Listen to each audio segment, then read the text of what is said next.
오늘 주님이 우리 예배를 받으시고 또 우리에게 말씀해 주셨습니다. 주님께서 아주 가까이에 우리에게 계신다라는 것을 다시 한번 느끼게 됩니다.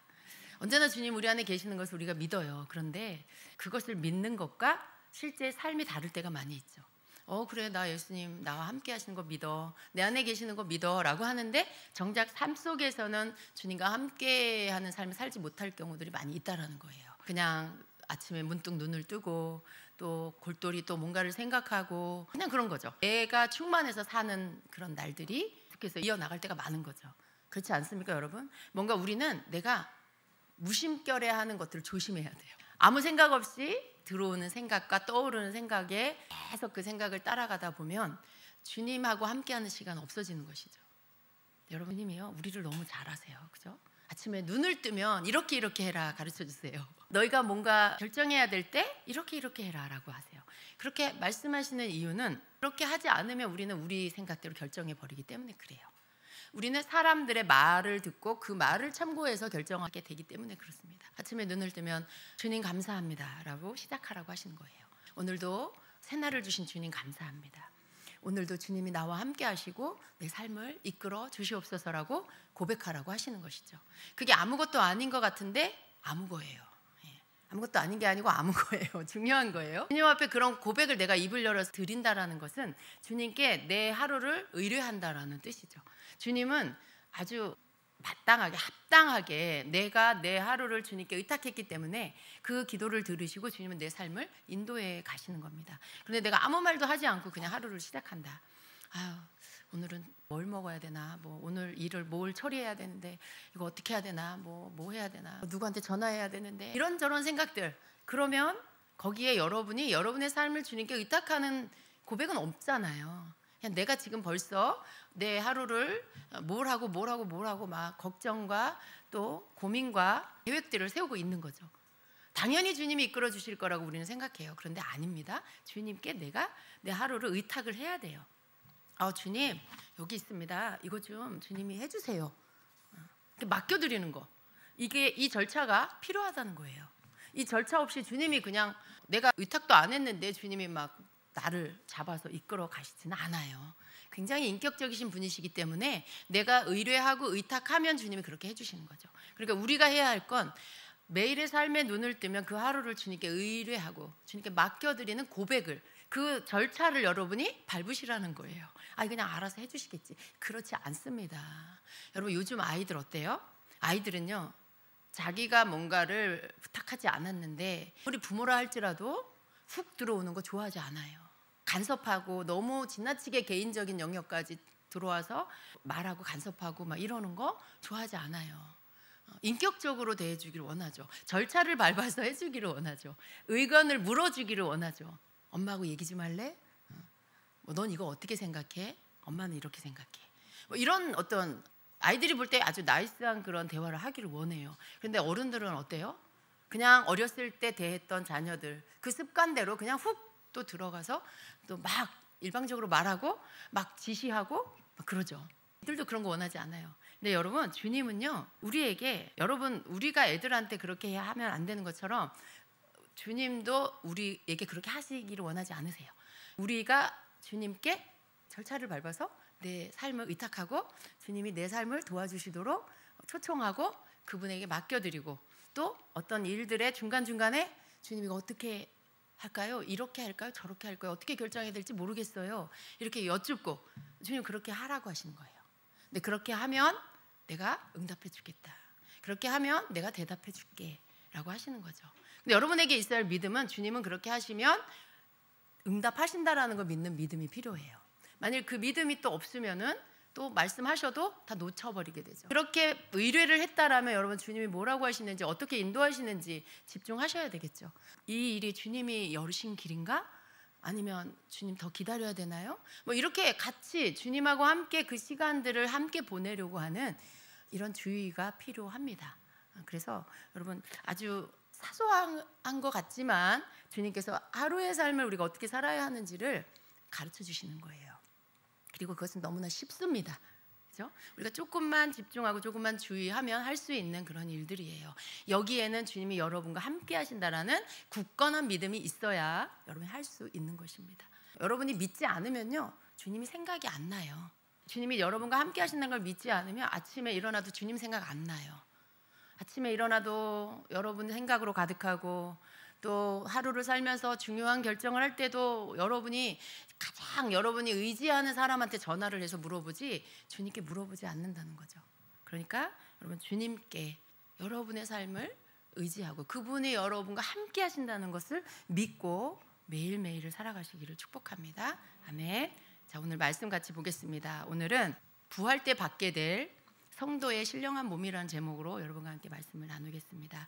제가 지난 금요일에 고린도전서 15장에 우리가 지금 묵상하고 있는 고린도전서 이번 주간에 15장을 묵상하고 있는데요. 그 말씀으로 여러분하고 말씀을 나눴어요. 그런데 그 말씀의 2부의 말씀, 그 뒤의 말씀들을 오늘 또 함께 나누려고 합니다. 그래서 우리 말씀을 먼저 좀 읽도록 합니다. 고린도전서 15장 42절 52절의 말씀을 같이 읽겠습니다. 시작. 죽은 자의 부활도 그와 같으니 썩을 것으로 심지 않고 썩 것으로 다시 살아나며, 욕된 것으로 심고 영광스러운 것으로 다시 살아나며, 약한 것으로 심고 강한 것으로 다시 살아나며, 육의 몸으로 심고 신령한 몸으로 다시 살아나나니, 육의 몸이 있은즉 또 영의 몸도 있느니라. 기록된 바 첫 사람 아담은 생명이 되었다 함과 같이 마지막 아담은 그러나 먼저는 신령한 사람이 아니요 육의 사람이요 그 다음에 신령한 사람이니라. 첫사람은 땅에서 났으니 흙에 속한 자이거니와 둘째 사람은 하늘에서 나셨느니라. 무릇 흙에 속한 자들은 저 흙에 속한 자와 같고 무릇 하늘에 속한 자들은 저 하늘에 속한 이와 같으니, 우리가 흙에 속한 자의 형상을 입은 것 같이 또한 하늘에 속한 이의 형상을 입으리라. 형제들아, 내가 이것을 말하노니 혈과 육은 하나님 나라를 이어받을 수 없고 또한 썩는 것은 썩지 아니하는 것을 유업으로 받지 못하느니라. 아멘. 부활에 대한 말씀입니다. 여러분, 지난 금요일에 말씀을 들으신 분들은 기본적으로 지난 금요일에 말씀을 베이스로 깔고 들으시면 되는데, 말씀을 듣지 못하신 분들은 이해가 조금 더디게 될 수 있을 것도 같습니다. 부활에 대해서 여러분 언제 생각하십니까? 부활주일에, 그죠? 부활주일 전후로 해가지고 부활에 대한 생각을 가장 많이 합니다. 그런데 우리가 지금 고린도전서를 묵상하고 있는데 고린도서 15장은 부활장인데요, 그 부활에 대한 말씀을 더 상세하고 깊이 있게 우리가 가르치고 있습니다. 근데 그 말씀을 묵상하다 보니까 성도에게 부활이라는 것, 부활의 신앙은 너무나 중요하고, 그리고 이 부활의 신앙 위에 여러분의 신앙이 서야 한다는 것을 제가 더 많이 느끼게 됩니다. 대부분 부활에 대해서 별로 생각하지 않고 신앙생활을 하는 이유는요, 이 부활은 지금 내 현실하고는 가깝지가 않은 거예요. 먼 미래에 예수님이 오실 때 일어날 일이기 때문에 그게 나에게 그렇게 와닿지 않는 것이죠. 그냥 뭐 내가 살다가 내 삶을 살고 죽으면 하나님이 부활시키시겠지, 그렇게 생각하고 있는 것이죠. 근데 여러분, 말씀 속에서 우리에게 알게 하시는 것들을 우리가 알아야 돼요.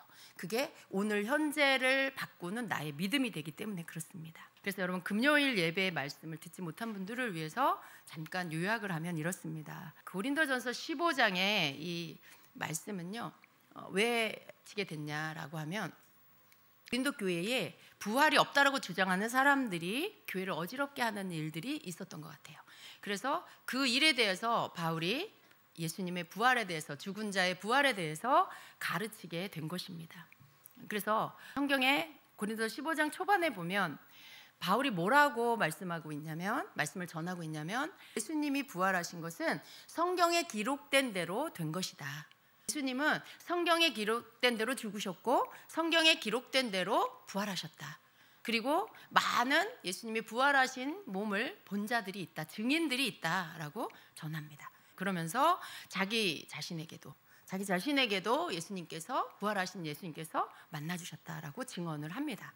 여러분, 만일 죽은 자의 부활이 없다면 예수님의 부활도 없겠죠. 그걸 계속해서 말씀하고 있는 거예요. 죽은 자의 부활이 없다면 예수님도 부활하지 않으셨을 거고, 예수님의 부활이 없다면 예수님의 죽으심과 부활을 전하는 모든 전파하는 자의 소리가 다 헛된 것이 되어 버립니다.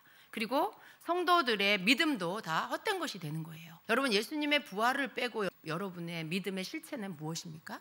없는 거예요. 예수님이 부활하지 않으셨다라면 여러분은 뭘 믿고 있는 거가 되겠어요? 그죠?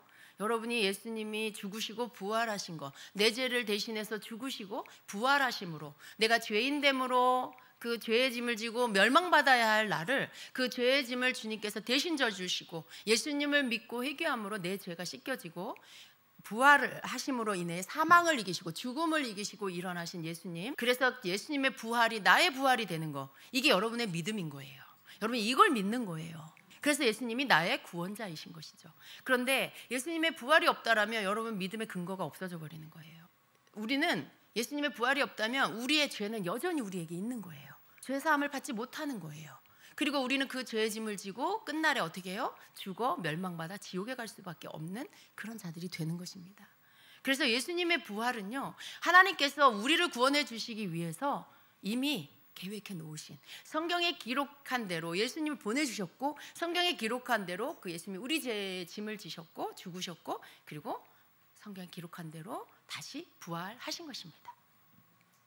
하나님께서 예수 그리스도를 부활시키신 것입니다. 그리고 예수님은 부활의 첫 열매가 되셨습니다. 첫 열매라는 말씀 안에는요, 첫 열매다라고 하는 것은 우리가 곡식을 거둘 때 첫 열매, 과일을 거둘 때 첫 열매, 어떤 추수와 연관된 단어예요. 이 말은요, 예수님이 부활의 첫 열매가 되셨다라고 하는 이 말은 무슨 의미가 있냐면 예수님은 부활의 첫 열매시고 그 이후에 따라올 많은 부활들이 있을 것이다라는 것을 암시하고 있는 것이죠. 그래서 부활의 첫 열매 그 안에는 성도들의 부활이 있을 것이다라는 것을 그 안에 담고 있는 것입니다. 저와 여러분이 먼저 믿고 죽은 성도들이 부활하게 될 것입니다. 그것이 예수님이 부활의 첫 열매다라고 하는 말씀 가운데 들어있는 의미입니다. 자, 첫사람 아담으로 인해서 모든 사람이 죄인이 되었다고 말씀했습니다. 첫사람 아담으로 인해서 모든 사람이 죄인이 되었어요. 아담은 사람이라는 뜻이죠. 아담, 첫사람 아담은요, 모든 인류의 사람의 대표입니다. 그의 죄로 인하여 모든 사람들이 함께 죄인이 된 것입니다. 두 번째 아담으로 오신 예수 그리스도, 그분이 무엇을 하셨습니까? 두 번째 아담으로 오신 분이 바로 예수 그리스도신데 이제 어떻게 되는 거예요? 이전에 첫 번째 아담으로 인하여 우리가 죄인이 되었다면 이제 예수님을 믿음으로 두 번째 아담으로 사람의 우리 모두를 대표하는 사람으로 몸을 입고 오신 하나님이시지만 하나님의 아들이시지만 몸을 입고 오신 예수 그리스도께 속함으로 인해서 우리는 더 이상 아담의 영향을 받는 게 아니라 첫사람 아담의 영향을 받는 게 아니라 두 번째 아담인 예수 그리스도의 영향력 아래 들어가게 된다라는 것입니다. 그래서 우리의 죄짐을 지고 죽으시고 부활하신 그리스도께 속한 자는 둘째 아담이신 예수 그리스도의 생명으로 다시 거듭나게 된다라는 이 말씀을 전했습니다. 오늘은요, 금요일 말씀에 이어서 고린도서 15장 뒷부분에 대한 말씀을 같이 볼 건데요. 먼저 35절을 보면은 이런 질문이 나옵니다. 누가 묻기를 죽은 자들이 어떻게 다시 살아나며 어떠한 몸으로 오느냐 하리니 라고 말해요. 이 말은요, 죽은 자들이 부활하지 않는다라고 말하는 무리들이 부활이 있다라고 말하는 이들에게 이런 질문을 할 거라고 말하는 거예요. 죽은 자들이 어떻게 다시 살아나? 어떻게 살아나는데? 이렇게 묻는다는 거예요. 그들이 어떤 몸으로 다시 부활하는데? 라고 묻는다라는 것이죠. 근데 거기에 대한 답을 바울이 주고 있습니다. 여러분 어떠세요? 여러분이 한번 생각해 보세요. 성도의 부활이 일어날 것인데 우리는 어떤 몸으로 부활하게 될까요? 생각해 보셨습니까? 여러분 어떤 몸으로 부활할 것 같아요? 여러분이 기대하는, 여러분이 바라는 거 말고 성경적으로 우리가 알아야 되겠죠? 여러분이 가지고 있는 이 지금의 몸, 이 지금의 몸과 똑같은 몸으로 부활하게 될까요? 아니길 바라는 거죠. 네. 우리는 어떤 모습으로 성도는 부활하게 될까요? 바울은 부활이 없다고 주장하는 이들에게 이렇게 대답을 합니다. 36절, 37절, 8절입니다. 어리석은 자여, 내가 뿌리는 씨가 죽지 않으면 살아나지 못하겠고 또 내가 뿌리는 것은 장래의 형체를 뿌리는 것이 아니요 다만 밀이나 다른 것의 알갱이뿐이로되 하나님이 그 뜻대로 그에게 형체를 주시되 각 종자에게 그 형체를 주시느니라. 이렇게 말씀하고 있어요. 여러분 이 말씀을 읽었지만 무슨 말인지 모르겠죠. 대체 무슨 말씀인지. 그런데 자, 차례차례 보겠습니다. 내가 뿌리는 씨가 죽지 않으면 살아나지 못하겠고 라고 말씀하는 것은 이 씨앗을 뿌렸는데 그 씨가 죽지 않으면 그 씨가 죽어서 싹이 나야 되죠, 그죠? 그런데 그 씨가 죽지 않고 그대로 씨앗 자체로 그냥 있으면 살지 않는다는 거예요.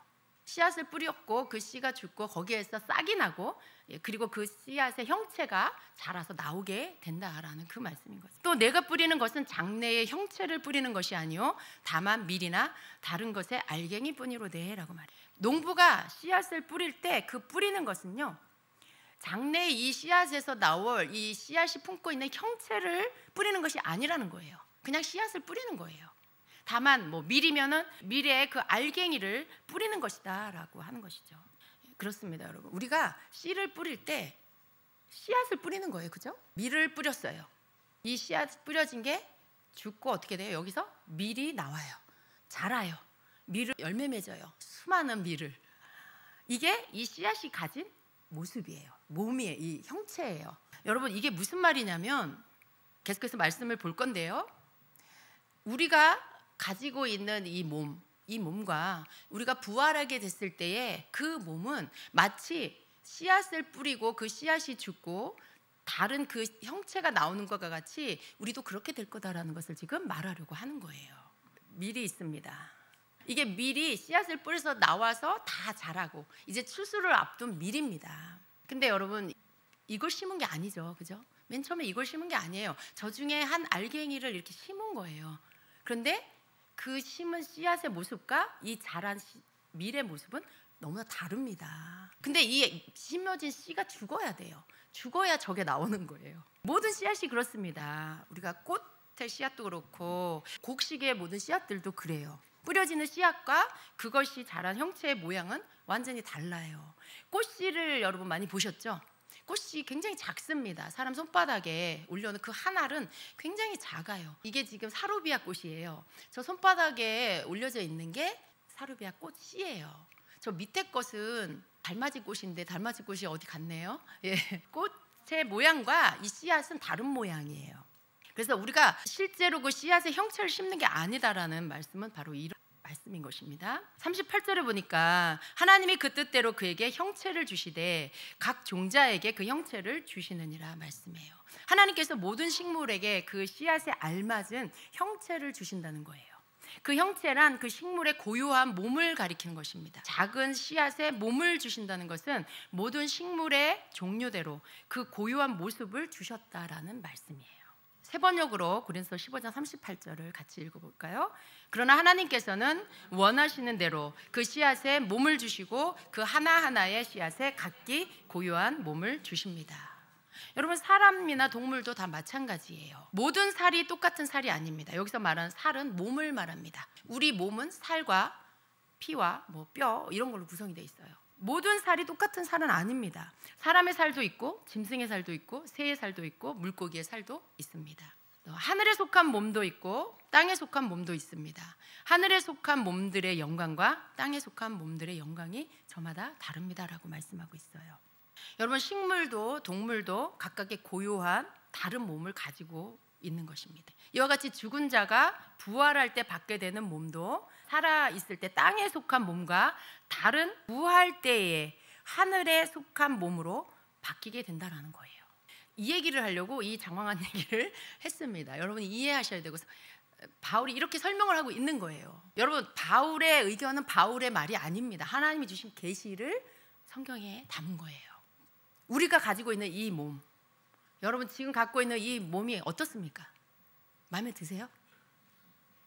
마음에 안 들어요? 안타깝네요. 지금 우리가 갖고 있는 이 몸은요, 어디에 최적화되어 있냐면 이 땅의 환경에 살기에 적합하게 만들어진 거예요. 하나님이 우리에게 그 몸을 주셨어요. 왜냐하면 우리가 땅에서 살 것이기 때문에. 그런데요, 우리가 부활하게 될 때는요, 우리는 더 이상 땅에서 살지 않아요. 하나님의 나라에 들어가서 살게 될 거예요.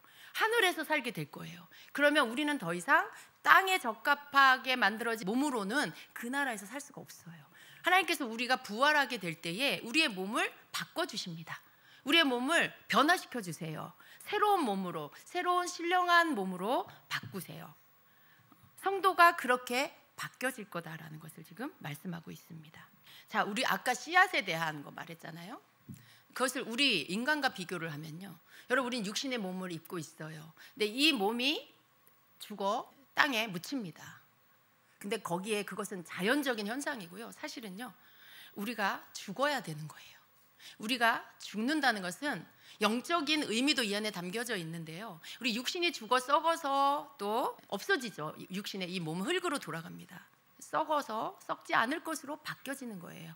죽고 죽지 않을 것으로 나타나는 거죠. 씨앗이 심겼는데 다른 형체가 나타나는 것처럼, 전혀 다른 모습으로 그 식물이 나타나는 것처럼 우리 인간의 몸도, 모든 동물도 그렇습니다. 우리가 부활하는 거죠. 우리 인간이 죽고 그리고 새로운 몸으로 주님이 부활시키십니다. 하나님께서 땅에 있는 것과 하늘에 있는 것 모두를 창조하셨는데요, 부활 때에는 지금의 육체가 아니라 하늘에서 살도록 적합한 몸으로 새롭게 입혀주신다는 것입니다. 15장 42절에 죽은 사람들의 부활도 이와 같습니다. 썩을 것으로 심는데 썩지 않을 것으로 살아납니다. 썩을 것이 무엇이에요? 우리의 몸은 죽으면 땅에 묻히고 썩게 됩니다. 그러나 부활 때에는 썩지 않는 신령한 몸으로 다시 살게 되는 것입니다. 여러분, 우리의 몸은 썩어 없어질 거예요. 또 우리의 육신도, 우리의 육신 속에 있는 우리 인간적인 모든 것들도 다 없어질 것들이에요. 말하자면 내 자아가 죽어야 그 속에서 예수 그리스도가 나오시는 것처럼 영적인 원리, 육적인 모든 원리가 똑같다는 거예요. 내가 죽어야 새로운 형상이 나옵니다. 43절에 보니까 비천한 것으로 심는데 영광스러운 것으로 살아납니다. 약한 것으로 심는데 강한 것으로 살아납니다. 이 땅에 속한 몸은 어때요? 비천해요. 약해요.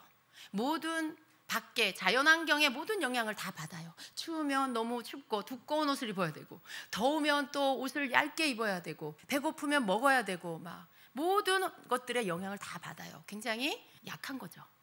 인간의 몸은 비천하고 약합니다. 우리의 이 땅에 속한 몸은요. 그러나 부활 때 얻게 될 신령한 몸은요, 영광스러운 몸, 강한 몸이 될 것입니다. 44절에 자연적인 몸으로 심는데 신령한 몸으로 살아납니다. 자연적인 몸이 있으면 신령한 몸도 있습니다 라고 말해요. 심겨진 씨앗이 있다면 그 씨앗이 자라서 형체가 나오는 것처럼 자연적인 몸이 있다라면 또 신령한 몸이 있다라는 거예요. 우리의 자연적인 몸이 심겨졌는데 거기에서 신령한 몸이 나온다는 거죠. 그게 부활이에요, 여러분. 모든 생명체에 각각의 고유의 몸이 있고요, 우리가 땅에 있을 때에 땅에 속한 몸이 있듯이 하늘에 속한 신령한 몸이 있다라는 것을 말씀하고 있습니다. 45절에 성경에 첫사람 아담은 산영이 되었다고 기록한 바와 같이 마지막 아담은 생명을 주시는 영이 되셨습니다. 마지막 아담은 예수 그리스도이십니다. 그분은 우리에게 영원한 생명을 주시는 분이에요. 그러나 신령한 것이 먼저가 아닙니다. 자연적인 것이 먼저요, 그 다음에 신령한 것입니다. 첫사람은 땅에서 났으므로 흙으로 되어 있지만 둘째 사람은 하늘에서 났습니다. 첫사람은 첫사람 아담과 같이 흙으로 지음받은 우리의 몸입니다. 그러나 둘째 사람은 둘째 아담으로 오신 예수 그리스도와 같이 하늘에 속한 몸, 부활의 몸, 신령한 몸을 얻게 되는 것입니다. 아멘이십니까? 여러분, 우리가 이 몸으로 천국에 가는 게 아니라는 말씀을 하고 있는 거예요. 전혀 새로운 다른 차원의 몸을 우리에게 부활 때 입혀주신다라는 것입니다. 흙으로 빚은 그 사람과 같이 흙으로 되어 있는 사람들이 그러하고 하늘에 속한 그분과 같이 하늘에 속한 사람들이 그러합니다. 다르다는 것입니다. 흙으로 빚은 그 사람의 형상을 우리가 입은 것과 같이 우리는 또한 하늘에 속한 그분의 형상을 입을 것입니다. 아멘입니다. 형제자매 여러분, 내가 말하라는 것은 이것입니다. 살과 피는 하나님 나라를 유산으로 받을 수 없고 썩을 것은 썩지 않을 것을 유산으로 받지 못합니다 라고 말해요. 여러분, 분명하게 나타나고 있죠? 우리가 주님의 나라에 들어갈 땐 전혀 새로운 몸으로 변화되게 될 것이고요, 이 땅의 것으로 우리의 이 가지고 있는 몸으로 그 몸 안에 들어있는 이 육신적인 것으로는 우리가 하나님의 나라를 유산으로 받을 수가 없다라는 거예요. 우리가 하나님 나라에 들어갈 수도 없는 것입니다. 그래서 51절에 보니까 이렇게 말씀해요. 함께 좀 읽을까요?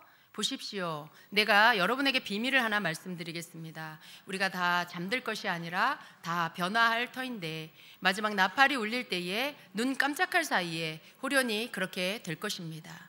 나팔 소리가 나면 죽은 사람은 썩어 없어지지 않을 몸으로 살아나고 우리는 변화할 것입니다. 썩을 몸이 썩지 않을 것을 입어야 하고 죽을 몸이 죽지 않을 것을 입어야 합니다. 아멘. 마지막 나팔 소리와 함께 예수님께서 오실 거예요. 그때 그리스도께 붙어 있는 자는요, 눈 깜짝할 사이에 신령한 몸으로 변화되게 될 것입니다. 예수님을 믿고 죽은 사람들은 어떻게 될까요? 그들은 이미 몸이 다 썩어서 없어졌을 텐데 어떻게 될까요? 여러분, 제가 말씀을 상하다가 인간은 참 괜한 걱정을 늘 하고 있구나 하는 생각이 들었어요. 여러분, 이제 예수님이 우리 살아 있는 동안에 오시게 되면 우리 몸을 그대로 갖고 있으니까 이 몸이 변화되면 된다라고 생각을 하겠죠. 근데 이미 땅 속에서 죽어서 몸이 다 썩어서 없어졌어. 그러면 그 사람은 어떻게 변화를 받을까요? 이런 생각을 할 수 있는데요. 하나님이 하십니다. 하나님이 하시는 거예요. 우리는 우리의 지식과 이 세상에 우리가 가지고 있는 지식으로, 우리가 배운 것으로, 우리가 짐작할 수 있는 것으로 그 한계 안에서 하나님이 하시는 일들을 설명할 수 없어요. 그런데 너무 많이 우리는 그런 어리석음을 범할 때가 많습니다. 지금 우리가 나누고 있는 이 말씀도 여러분 인간적인 지식으로 이해가 갑니까? 신령한 몸으로 바뀐다고? 어떻게 바뀌는데? 설명할 길이 없어요. 그냥 성경을 알려줄 뿐이에요. 하나님이 그렇게 하신다라고 하는 거죠. 하나님께서 초자연적인 하나님의 능력으로 바꾸시는 거죠. 몸이 없어도 하나님은 만드십니다. 우리가 말하는 몸은요, 우리는 생각할 때 이 몸이 있어야 이게 바뀌는 거 아닐까? 이렇게 생각하죠. 우리의 생각일 뿐입니다. 하나님께서 죽은 자들이 어떻게 된다고요? 먼저 일어나서 죽은 사람은 썩어 없어지지 않을 몸으로 살아나고 그리고 우리는 변화할 것입니다 라고 말해요. 놀라운 초자연적인 일들이 그때 일어나게 될 것입니다. 누가요? 그리스도께 붙어있는 자, 그리스도께 속한 자들에게. 그렇습니다. 그때 우리의 몸은 바뀌게 될 거예요. 우리의 몸이 바뀌게 될 것입니다. 신령한 몸으로 변화되게 될 것입니다. 여러분 기대가 되십니까? 우리의 몸이 어떻게 바뀔까 생각해 보겠습니다. 어떤 몸으로 바뀔까요? 가장 확실한 건 뭐냐면 굉장히 아름다운 모습으로 바뀔 것 같아요. 여러분 가장 멋지고 아름다웠을 때가 언제예요? 여러분의 리즈 시절이 있으시죠? 그때보다 더 아름답게 되지 않을까 그런 생각을 해봅니다. 단지 그게 더 좋으니까가 그런 게 아니고요. 예수님께서 이 땅에 살아계실 때 죽으시고 부활하셨죠. 그런데 부활하신 이후에 예수님의 모습이 성경에 이곳저곳에 있어요. 우리는 우리의 부활한 모습이 어떨지 상상할 수 없어요. 어떨지 몰라요. 전혀 몰라요. 왜냐하면 그런 사람을 본 적이 없기 때문에. 여러분 다시 죽었다가 부활해서 죽지 않은 사람 봤어요? 예수님처럼 하늘로 승천한 사람 봤어요? 없죠.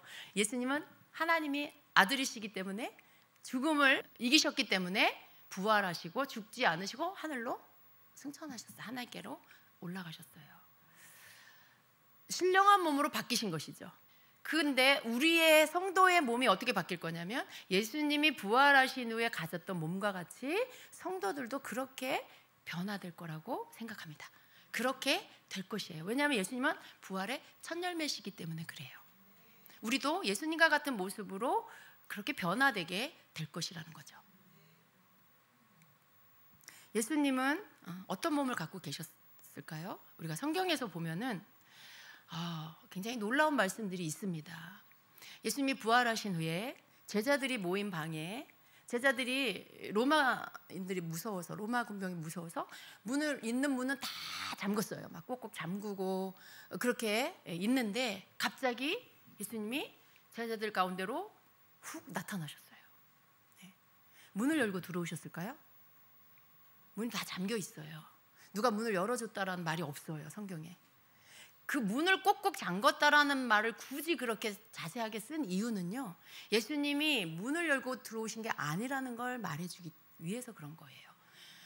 문을 꼭꼭 다 잠궜는데 갑자기 예수님이 제자들 가운데 서 계시는 거예요. 갑자기 나타나신 거죠.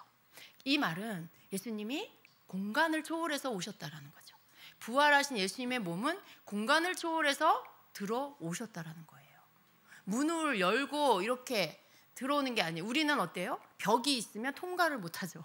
예수님은 통과해서 들어오신 그런 몸을 가지신 것입니다.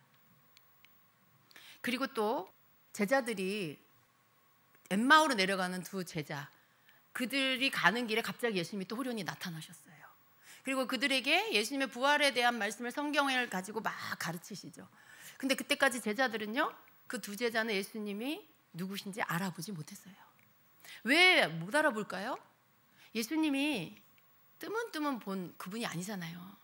함께 살았어요. 3년의 시간을 같이 산 제자들이 어떻게 예수님을 못 알아볼 수가 있을까요?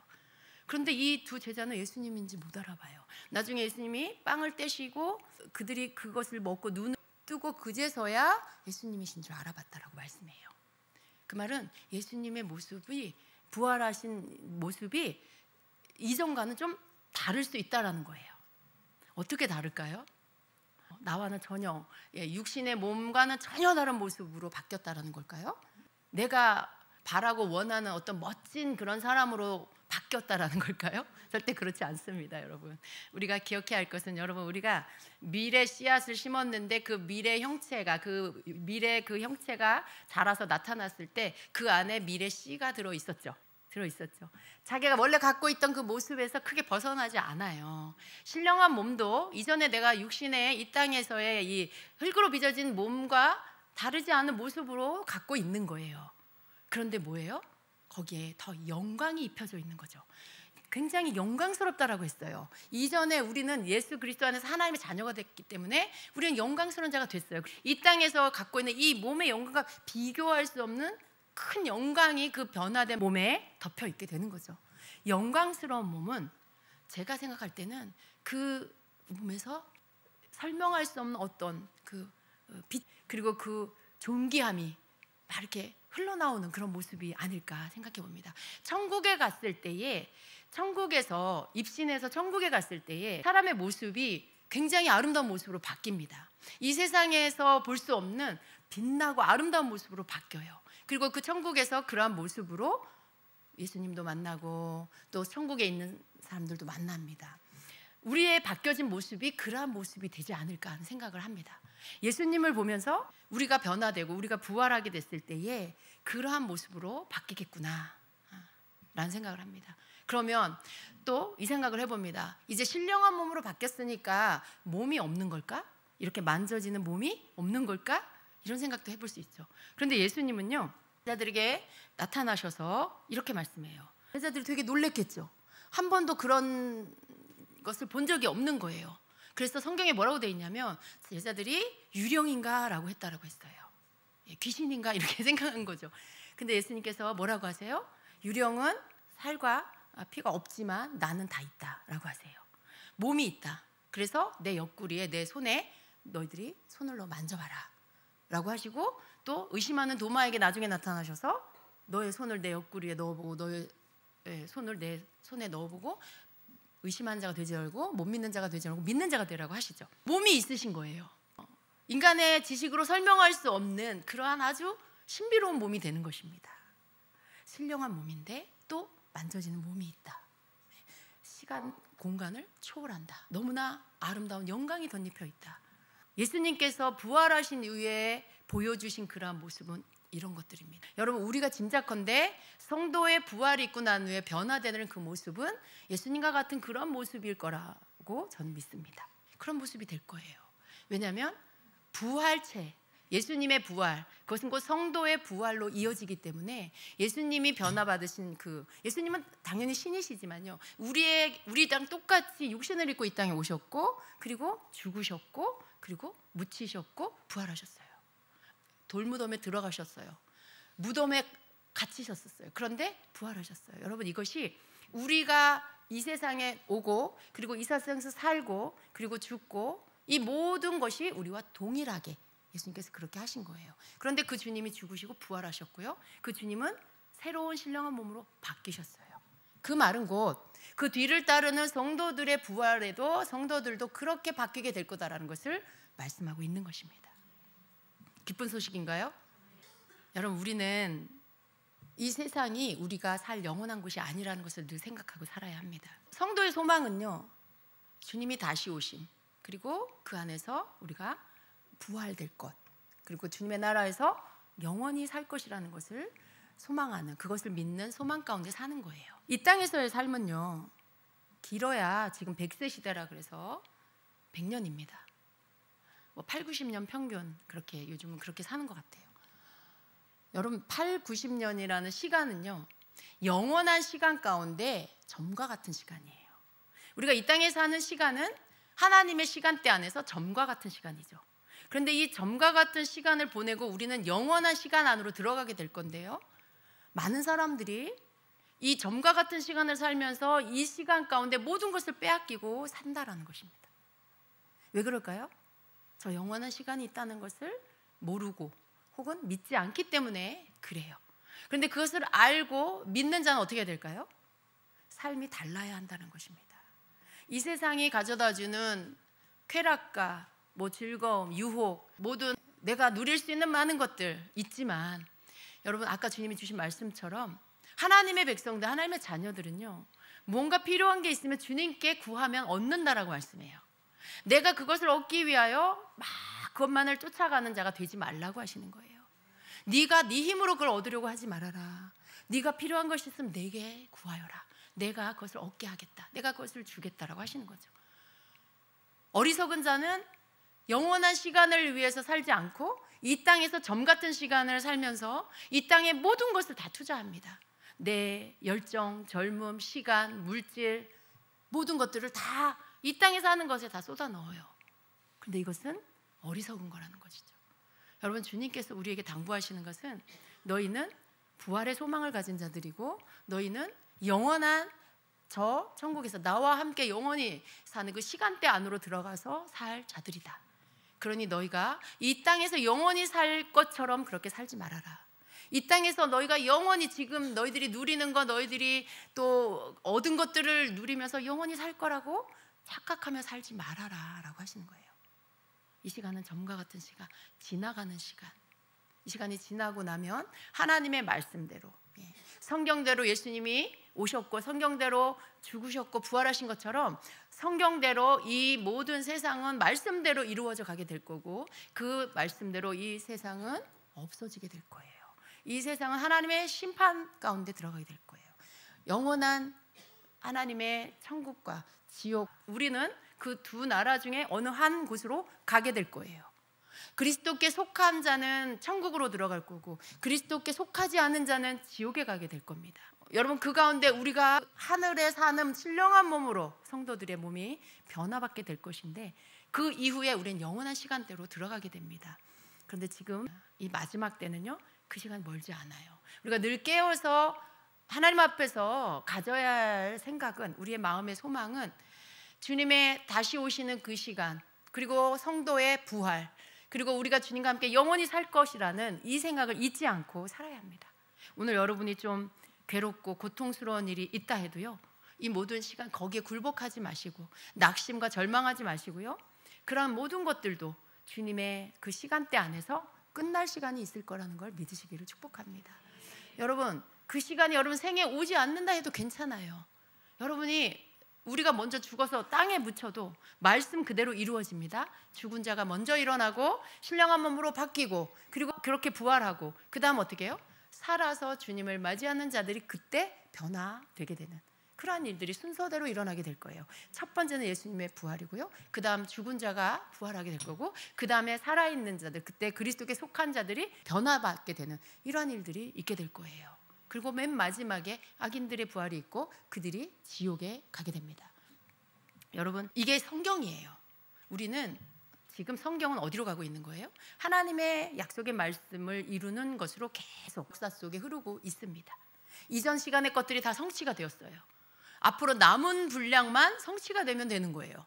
하나님께서 이 모든 세상 가운데 하나님이 말씀하신 대로 그대로 다 이루실 것입니다. 그러니 우리는 어디에 소망을 두고 살아야 될까요, 여러분?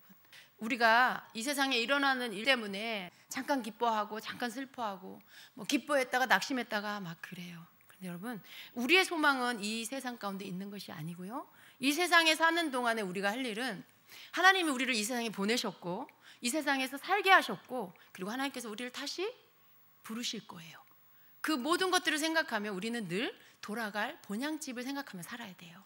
그때 돌아갔을 때 주님 앞에서 기쁨으로 주님의 얼굴을 배울 그것을 늘 준비하는 마음으로 살아야 하는 것입니다. 그래서 우리는 이 땅에 사는 동안에 특별히 여러분 성도의 소망이 되어야 할 것은 바로 성도의 부활이라는 것을 여러분 잊지 마시기를 바랍니다. 우리 고린도서 15장 마지막 절에 57, 58절 한번 좀 같이 읽겠습니다.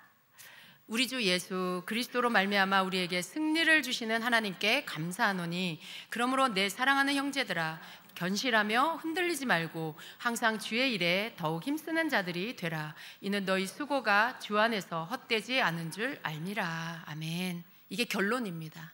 여러분, 이미 예수님께서 우리에게 승리를 주셨어요. 십자가에서 승리하셨고요, 죽음을 이기고 사망을 이기고 부활하셨습니다. 이 모든 것들이 바로 성도들을 위한 것입니다. 우리는 성도는 어떻게 해야 돼요? 견실하며 흔들리지 말고 항상 주의 일에 더욱 힘쓰는 자가 되어야 합니다. 왜냐하면 여러분이 하는 모든 수고가 결코 주님 안에서 헛되지 않을 것이기 때문에 그렇습니다. 하나님께서 그 모든 것들을 기억하시고요, 여러분이 주를 위해, 주님을 위해 일한 것들, 주님을 섬긴 것들, 힘쓴 것들, 그 모든 것들을 주님께서 기억하시고요, 그 모든 것들에 대하여 상 주시는 날이 올 것이기 때문에 그렇습니다. 세상 끝날까지 우리는 이 믿음 안에서 서 있는 자가 되어야 합니다. 여러분이 주일 하다가도 힘들 때가 있죠. 열심히 봉사하다가도 힘들 때가 있어요. 특별히 우리 주임절교회 팀리더, 셀리더, 봉사팀 팀장님들, 찬양팀, 중보기도팀, 밖에 수고하시는 팀들, 여러 교사 여러분들 많이 있어요. 봉사하시는 많은 분들 계세요. 연말에는요, 여러분 잠시 이렇게 갈등하시더라고요. 많은 분들이 그러진 않지만, 내가 이제 올해까지만 하고 그만해야지, 이런 생각. 내가 이제 올해로 끝내고 내년에는 좀 더 나를 발전시키는 일을 해야지. 되게 좋은 생각인 것 같은데요, 주님의 말씀과는 맞지 않는 것 같습니다. 하나님은요, 우리가 성실하기를 원하세요. 어떤 큰 업적을 내라고 말씀하시는 게 아니고 성실하게 네가 하던 일, 내가 너에게 맡긴 일을 꾸준히 잘하고 있어. 이게 네가 나를 기다리는 방법이야. 너가 성실하게 내 하던 나를 위해서 하는 나의 일들을 열심히 계속해. 그게 내가 너를 다시 데리러 올 때 네가 나와 함께 나의 나라에 들어간 방법이야. 그 준비야 라고 하시는 거예요. 그러니까 여러분, 주님은 우리가 성실하고 견고하게 서 있기를 원하십니다. 주님은 우리가 흔들리지 말고 항상 주의 일에 힘쓰는 자가 되기를 원하십니다. 주님은 우리가 늘 수고하는 일에 이게 헛되지 않다는 것을 믿고 그 수고를 아끼지 않는 자가 되라고 하시는 것입니다. 가까이 우리가 당장에 우리 맡겨진 일들에 대해서 제가 말씀을 드리지만요, 더 크게 멀리 내다보면 하나님의 나라의 백성으로서 이 땅에 지금 이 시간대 안에 우리를 살게 하시는 주님의 뜻은 우리가 이때에도 우왕좌왕하고 세상의 흔들림 가운데 내가 같이 흔들리고 막 분노했다가 막 기뻐했다가 절망했다가 소망했다, 이런 게 아니라 우리의 표대 되신 예수 그리스도를 보고 부활하신 주님을 바라보면서 우리의 부활을 기다리는 신앙으로 우리가 영원히 살 그 나라는 부활 이후에 주님과 함께 영원히 사는 그 시간이라는 것을 우리가 항상 기억하면서 오늘 나에게 맡기신 일, 나에게 주어진 일을 성실하게 감당하는, 기도하는 일, 말씀 읽고 묵상하는 일, 봉사하는 일, 남을 도와주는 일, 섬기는 일, 또 여러분 주어진 가정을 섬기는 일, 여러분의 생업을 열심히 감당하는 일, 학생으로서 공부 열심히 하고 학교 잘 다니는 일, 여러분이 해야 할 그냥 일상의 모든 일들 가운데 성실히 그것을 하는 것, 그 모든 것들을 주님 안에서 주님과 함께 여러분이 하는 것, 이게 여러분이 해야 할 일입니다. 주님은 다시 오실 것입니다. 이 시대의 성도는 뭘 기다리는 거예요? 오실 초림 예수를 기다리는 게 아니에요. 구약의 이스라엘 백성처럼 오실 초림 예수님을 기다리는 게 아니고요, 다시 오실 재림 예수님을 기다리는 성도의 삶입니다. 그래서 우리는요, 다시 오실 주님 약속해 주신 것들, 하나님께서 예수 그리스도 안에서 약속해 주신 것들을 늘 제대로 잘 알고 있어야 돼요.